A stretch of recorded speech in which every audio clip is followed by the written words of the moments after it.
I've been a long-haul driver for over a decade now, and out of all those years, all those miles, all the overnight stretches where it's just me, the road, and whatever thoughts creep in from the dark, nothing has stuck with me like what I experienced in the summer of 2020.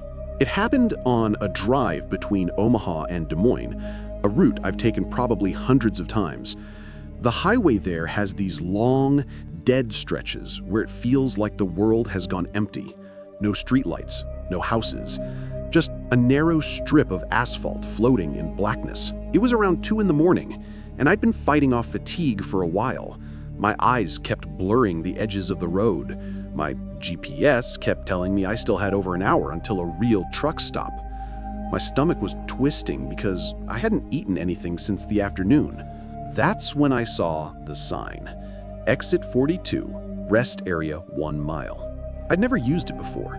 Most truckers don't because it's old, tiny, and not even on the official rest stop list anymore.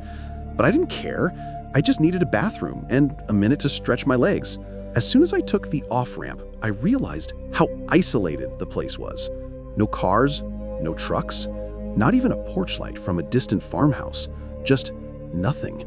My headlights swept across the building, a single square concrete structure, paint peeling, windows dusty, one flickering fluorescent light above the bathrooms, buzzing like an injured mosquito. I pulled my truck right up to the entrance, practically touching the bumper to the door. I didn't want to be outside for longer than necessary. The moment I stepped out, the air felt wrong. Still, too still. Like the whole world was holding its breath. Even the wind, which had been strong minutes ago, went silent. I tried to tell myself it was just exhaustion messing with me. Inside, the building smelled like mildew and old water. The light flickered so violently, I thought it might pop out of the ceiling. The first strange thing happened almost immediately. As I walked toward the bathroom stall, the sink turned on. Not a drip, not a trickle, full blast, water splashing hard against the metal basin. I stopped, listened. There was no one else inside. No sounds, no footsteps, just the rush of water. I turned it off. The handle felt gritty, like it hadn't been touched in a long time. But as soon as I took 3 steps toward the stall, the faucet turned on again by itself. I swear the handle rotated like an invisible hand was gripping it. My heart climbed into my throat, but my brain, being the stubborn, sleep-deprived mess it was, tried rationalizing it. Old plumbing? Maybe pressure issues? Maybe the handle's loose. I swallowed that explanation because I needed to. I went into the stall, shut the door, and tried to hurry. But then the footsteps started. Slow, dragging, moving from the back of the building toward the bathroom. At first, I thought they were outside, but they echoed inside the tiled room. I froze, listened. The footsteps stopped right outside my stall. I didn't breathe, didn't move, didn't even blink. Then, a shadow drifted across the floor under my stall door, except it wasn't a normal shadow. It stretched longer than a human form should. Thin and narrow, like tree branches swaying, except there was no wind. The shadow paused, like it was listening. I don't know why, but I slowly lifted my feet onto the toilet seat, trying to hide them. The shadow shifted direction, like whoever or whatever it belonged to had suddenly changed its posture. Then, it bent down. The shape stretched lower, moving toward the gap under the stall as if it was trying to look in. I didn't think. I kicked the stall door open so hard it slammed the wall. The room was empty. Not the kind of empty where you question yourself. It was empty in a way that made my chest tighten. I backed out of the bathroom slowly, eyes never leaving that dark doorway. Every instinct I had was telling me I'd made a mistake coming here. Then, something moved in the doorway. Not a person, not really. A tall, thin shape stepped halfway into the light, but its head was wrong.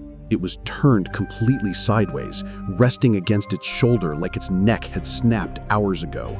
Its arms hung too long, its shoulders were uneven, and even from a distance I could tell it wasn't breathing. It didn't walk, it drifted forward, One long movement, like its body had forgotten how to be human. That was all I needed to see. I sprinted out of the building, practically dove into my truck, locked everything, and started the engine so fast I almost flooded it. As I pulled away, the light above the bathroom flickered harder, almost strobing. For a split second, illuminated by that flicker, I saw the thing step out of the building, head still tilted, shoulders jerking in small, unnatural twitches, watching me leave. It didn't chase me, not even move toward the lot. It just stood there, as if it had been waiting for me, as if me seeing it was the whole point. I drove until the sun came up, gripping the wheel so hard my knuckles ached. When I checked the rest area on a map the next day, it wasn't marked, not even as an abandoned site. A local driver later told me the place had been closed for years after a death happened inside. Something about a man found in the bathroom with his neck snapped in a way the coroner couldn't explain. I don't use random exits anymore. I can't, because sometimes when I'm getting tired behind the wheel, I swear I hear a faucet running and that soft, dragging step behind me. This happened 2 years ago when I was visiting my brother out in rural Utah. He lives so far from town that the nearest neighbor is a quarter-mile away down a dirt road that disappears into the dark. The kind of place where night isn't just dark, it feels alive, heavy, watching. I left his house around midnight, headed back to my hotel for the night. The roads were empty. The kind of empty where your headlights feel like a spotlight cutting through black velvet. About 10 minutes into my drive, something made my stomach drop. A kid, standing on the shoulder of the road. I slowed down, my pulse spiked. Maybe 10 or 11 years old, bright blue hoodie, facing away from the road, staring straight into the dark field beside the highway. I rolled down my window, trying to call out, "Hey buddy, you okay?" Nothing. No movement, no sound, just the night. I parked on the shoulder, hazard lights on, trying to make sense of it. I grabbed my flashlight, keeping it trained on the kid, every step, careful and deliberate. I called again. "Do you need help? Are you lost?" Nothing. Silence. Then, slowly, without turning around, the kid raised his arm and pointed toward the fields. One long, slow point. I squinted into the dark, trying to see what he was pointing at. Nothing. Just grass and shadows. The wind picked up, whistling low and constant. I turned back to him, gone. Not walking away, not running, gone. Just vanished. I froze, my flashlight shaking in my hands. I thought maybe I'm hallucinating from fatigue. I called my brother, voice low and tense, told him what I saw. He laughed nervously. Blue hoodies in the middle of the night? Must be deer or pranksters. I wasn't so sure. I got back in the car, started driving again slowly, every muscle tense. And that's when I noticed movement in the rearview mirror. A hint of blue. I slammed on the brakes, my stomach twisting.